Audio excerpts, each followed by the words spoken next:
किस माँ बाप के घर में दुख देने वाली संतान पैदा होती है। आपसे निवेदन है कि इस वीडियो को पूरा जरूर सुन लेना। कहते हैं जीवन में किए गए अच्छे बुरे कर्म कई जन्मों तक पीछा करते हैं। आप लोग इस बात को मानो या ना मानो, परंतु इस बात को झुठलाया नहीं जा सकता। हमें जो जो मिला है वो हमारे कर्मों की उपज है, और जो जो भोगना पड़ेगा वो बुरे कर्मों का परिणाम होगा। आइए पूरी बात मैं आपको इस मार्मिक कहानी के माध्यम से समझाता हूं कि मनुष्य कर्म का भोग कैसे भोगता है। किसके घर में दुख देने वाली और कंगाल बनाने वाली संतान पैदा होती है। मित्रों, ये बात कुछ पुरानी है। किसी गांव में किंकुर और बजरांग नाम के दो कुत्ते रहते थे। दोनों के बीच बड़ी गहरी मित्रता थी। वे हर समय एक दूसरे के साथ ही रहते थे। एक दिन किंकुर ने बजरांग से कहा, मित्र, ना जाने हमने पूर्व में कौन से बुरे कर्म किए हैं जिसके कारण हमें कुत्ते का शरीर मिला है। बजरांग बोला, हाँ मित्र, इस शरीर में रहकर हमें ना तो खाने पीने का सुख है, ना मान सम्मान। भोजन के लिए भी हमें काफी मशक्कत करनी पड़ती है, फिर भी ठीक से पेट भी नहीं भरता। अगर हम किसी के घर की रखवाली करके रोटी का एक टुकड़ा पा भी लेते हैं, वो भी इज्जत का नहीं मिलता। और तो और हमारी मौत भी बड़े दर्दनाक तरीके से होती है। लोग हमारी मौत की मिसाल दिया करते हैं कि तू कुत्ते की मौत मरेगा। रहने के लिए भी हमारा कोई ठिकाना नहीं। जाड़े, गर्मी, वर्षा ऋतु में हमें गलियों में, जंगलों में भटकना पड़ता है। हमसे अच्छे तो अन्य पशु पक्षी हैं, कम से कम वो अपना घर तो बना ही लेते हैं। छोटी छोटी चिड़िया भी अपना घोंसला बनाकर आराम से रहती हैं। जंगली जानवर भी अपने लिए माद बना लेते हैं। पर हमें देख लो, हम निकम्मे, निठल्ले, आवारागर्दी करते रहते हैं। हम हमेशा मनुष्यों के अधीन रहकर जीते हैं, इसीलिए हमें इज्जत नहीं मिलती। विद्वान लोगों ने पहले ही कहा है, पराये घर में रहना और दूसरे के भाग पर जीवन निर्वाह करना सबसे बड़ा कष्टदायी होता है। वो भी स्वतंत्र होकर कोई काम नहीं कर सकता। और हम कुत्तों की ये सबसे बड़ी कमजोरी है कि हम सदैव दूसरों के घरों में रहना चाहते हैं और दूसरे के रहमो करम पर पलना चाहते हैं। नतीजा ये होता है कि हमें जीने को भोजन तो मिल जाता है, चाहे वो बेइज्जत से ही मिले, मगर सम्मान नहीं मिलता। यदि हम आत्मनिर्भर होते तो हमारी समाज में मान प्रतिष्ठा होती। किंकुर बोला, मित्र, तुम ठीक कहते हो। थोड़ी बहुत इज्जत हम कमा भी लें तो हम में आपस में एकता नहीं है। अपना ही अपने को काटता है। धिक्कार है ऐसे जन्म पर। हे मित्र, अब हमें तीर्थों का भ्रमण करके अपने अगले जन्मों को सुधार लेना चाहिए और इस कुकुर शरीर का परित्याग कर देना चाहिए। बजरांग ने भी अपने मित्र की बात का समर्थन किया। अब तो वे दोनों कुत्ते तीर्थ यात्रा करने के लिए चल दिए। रास्ते का तो उन्हें इतना ज्ञान नहीं था, पर भगवान के नाम का सहारा लेकर चल पड़े। अब तो बजरांग और किंकुर दोनों मित्र तीर्थ यात्रा के लिए चलते चले जा रहे थे। चलते चलते उन्हें शाम हो गई। एक गांव के निकट एक पेड़ के नीचे ठहर गए। भूख भी अब बहुत तेज लगने लगी थी। तब उन्होंने देखा कि वहीं एक गन्ने का खेत था जिसमें बहुत सारे चूहे उछल कूद कर रहे थे। मोटे मोटे चूहों को देखकर बजरांग के मुंह में पानी आ गया। कहने लगा, मित्र, भूख से हाल बेहाल है और सामने वाले खेत में हमें हमारा भोजन भी दिखाई दे रहा है। तुम कहो तो चलें, दो चार चूहों का नाश्ता कर लिया जाए। किंकुर नाम का कुत्ता बोला, अरे मित्र, कैसी बातें करते हो, थोड़ा शुभ शुभ बोलो। हम दोनों शिकार के लिए नहीं आए हैं, तीर्थ यात्रा पर निकले हैं। और जब तक हम तीर्थों का भ्रमण करेंगे, किसी जीव को मारना तो दूर, उसे मारने की बात भी नहीं सोच सकते। यदि हमने ऐसा किया तो हमें तीर्थों का कोई फल नहीं मिलेगा और उल्टा पाप भी लग जाएगा। हमें इस समय हिंसा से रहित शाकाहारी भोजन से ही काम चलाना है।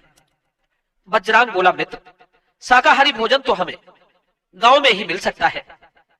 एक काम करते हैं, अपने दोनों लोग इस सामने वाले गांव में चलते हैं। जिसको जो मिल जाए उसे ही खाकर अपनी भूख मिटा लेना और लौटकर इसी वृक्ष के पास आ जाना।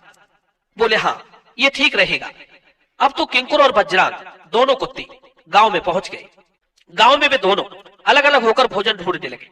किंकुर नाम का कुत्ता एक ब्राह्मण के द्वार पर पहुंचा। ब्राह्मण पूजा पाठ करके भोजन करने को बैठने ही वाला था। इधर ब्राह्मणी ने उसके भोजन के थाल को सजा दिया। ब्राह्मण बड़ा ही भगवत भक्त था। जब वो भोजन करने बैठा तो सबसे पहले उसने भगवान को भोग लगाया। इतने में किंकुर ने उसकी थाली में मुंह डाल दिया और उसकी थाली से एक पूड़ी उठाकर द्वार पर बैठकर खाने लगा। ब्राह्मण ने देखा कि भोजन की थाली में कुत्ते ने मुंह डाल दिया है, तो राम राम करके उठ बैठा। ब्राह्मण ने अपनी पत्नी से कहा, अरे भाग्यवान, भोजन तो कुत्ते ने झूठा कर दिया, अब एक काम करो, थाली का भोजन उसी कुत्ते को खाने को डाल दो, लगता है बेचारा बहुत भूखा है, ये भोजन इसके ही भाग्य का है। ब्राह्मणी को थोड़ा बुरा जरूर लगा, क्योंकि उसने बड़ी मेहनत से भोजन तैयार किया था, लेकिन जीवों के प्रति उसमें भी दया की भावना थी।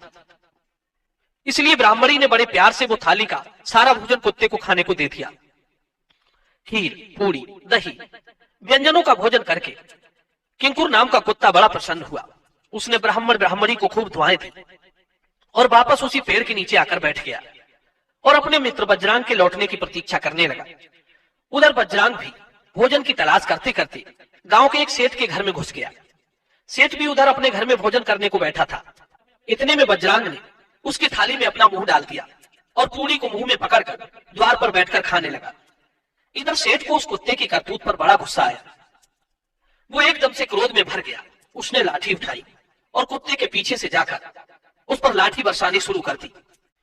बेचारा वज्रांग निश्चिंत होकर पूड़ी खाने में लगा था। इधर जैसे ही सेठ की लाठी उसके ऊपर पड़ी, लाठी का भार इतना तेज था कि कुत्ता वहीं की वहीं बैठा रह गया। उसकी कमर टूट चुकी थी। वो घिघियाता हुआ वहां से सरकता हुआ चलने लगा। उसने ये बात सपने में भी नहीं सोची थी कि एक पूड़ी खाने की उसे इतनी बड़ी कीमत चुकानी पड़ेगी। मनुष्य स्वार्थी होगा ये तो पता था, पर इतना निर्दयी भी होगा ये वज्रांग नहीं जानता था। कमर टूट जाने के कारण अब उसे इससे चला नहीं जा रहा था। उधर उसका मित्र किंकुर पेड़ के नीचे बैठा उसके लौटने की प्रतीक्षा कर रहा था। सोचने लगा काफी देर हो गई, अभी तक मेरा मित्र नहीं लौटा है, कहीं वो किसी मुसीबत में तो नहीं फंस गया। यही सोचकर किंकुर वज्रांग को तलाशने के लिए गांव की ओर चल पड़ा। गांव के निकट पहुंचने पर उसे अपना मित्र वज्रांग दिखाई दिया, जो खिसकता हुआ जैसे तैसे गांव से बाहर आया था। उसकी आंखों से आंसू की धार बह रही थी। वो अगले 2 पैरों से सरकता हुआ यहाँ तक पहुंचा था। किंकुर ने वज्रांग की टूटी हुई कमर देखी तो बहुत दुखी हुआ। पूछने लगा, मित्र तुम्हें इस दशा में किस पापी ने पहुंचाया है? तब वज्रांग ने रोते रोते सेठ का निर्दयतापूर्ण व्यवहार अपने मित्र को बता दिया। सेठ की दुष्टता के बारे में जानकर किंकुर का खून खौल उठा, मगर वो कर भी क्या सकता था, वो एक मूक पशु जो ठहरा। वज्रांग बोला, मित्र मेरा जीना और न जीना अब तो एक सा हो गया है। सेठ ने मेरी कमर तोड़कर मुझे तीर्थों का भ्रमण करने से भी वंचित कर दिया। अब इस टूटी कमर के साथ मैं और जीना नहीं चाहता। मुझे तुम किसी तरह से यहाँ से ले चलो। अब मैं अपने प्राण त्यागना चाहता हूँ। किंकुर जैसे तैसे करके वज्रांग को वहां से लेकर आगे को गया और एक नदी में कूदकर उसने अपने शरीर का अंत कर दिया। किंकुर ने अपने मित्र के साथ प्राण त्यागने का निश्चय किया। इस प्रकार के दोनों कुत्ते नदी में कूदकर अपना शरीर त्याग देते हैं। तीर्थों का भाव लेकर वे दोनों निकले थे। इसलिए भगवान ने उनके आगे पीछे के सारे पापों को नष्ट कर दिया और उन्हें मनुष्य शरीर में भेजने का निश्चय किया। भगवान की प्रेरणा से किंकुर ने तो उसी ब्राह्मण के घर पुत्र रूप में जन्म ले लिया और वज्रांग ने उसी सेठ के घर जाकर जन्म लिया।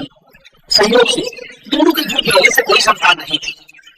काफी समय बाद सेठ के घर एक पुत्र ने जन्म लिया था। इस खुशी में सेठ ने बहुत बड़ा उत्सव मनाया, पूरे नगर की दावत की। अभी तो खुशी का जश्न समाप्त भी नहीं हुआ था कि इतने में सेठ को खबर मिली कि उसके व्यवसाय में बहुत बड़ा नुकसान हो गया है और उसके गोदाम में आग लग गई है। यह देखकर सेठ को बहुत बड़ा सदमा लगा।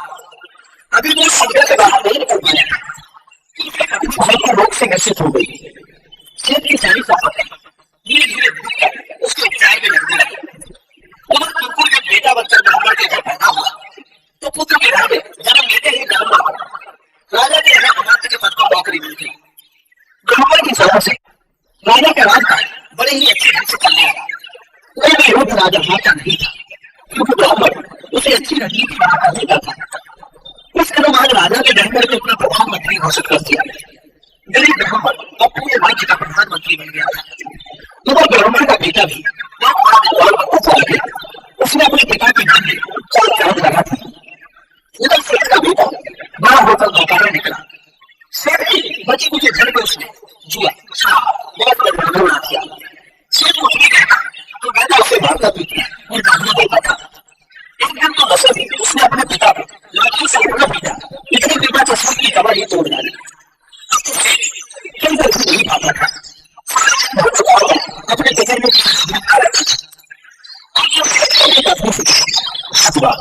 हमने न जाने कौन से बात की हमारे घर में पैदा हुआ है। दर्शक बंधु,